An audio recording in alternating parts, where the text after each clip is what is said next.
are severely damaged and the roof in the explosion. And this is the number 4 reactor. Side wall is remaining, but there is a and the roof damaged.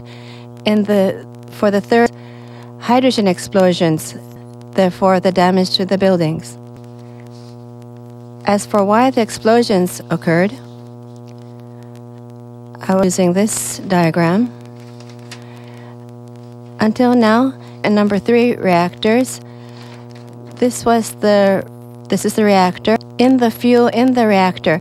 But for the 3rd and 4th reactors, we are talking about the spent nuclear fuel pool. The problems are occurring in the pond where the spent nuclear fuel is being stored. The pond is filled with water when storing the spent fuel, but due to the water levels in this pool can no longer be remained.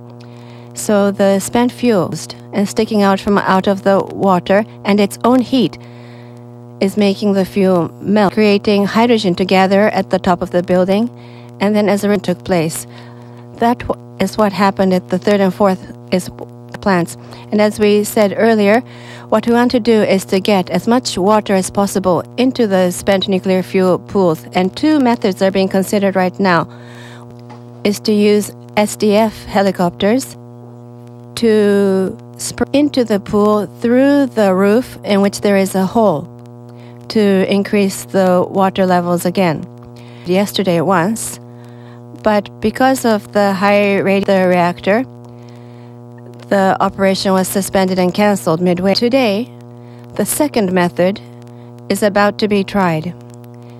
This is a very special water to a spent nuclear fuel pool, and there is a side wall, so the water can pass through the wall into the pool. As of 7 a.m., spraying has not started, and it is said that they want to start this morning if possible. And in any case, the fuel rods are exposed right now, so they may melt, and if they melt, radioactive material is easily released. Therefore, the priority is on recovering the water levels in the spent nuclear fuel pools. That is why this, and by filling radioactive material from leaking. But spraying water from this cannon truck directly at the pool, is that going to be effective? Of course, this sort of operation has never been tried before. It's the first attempt. And amid all these problems emerging, this is a last-ditch effort. But it is mandatory that water is placed into the tank or the pool, or the next measures cannot be taken. And radiation levels in the area are very, and the workers are working very hard in order to it works. Yes, indeed, radioactivity was measured yesterday.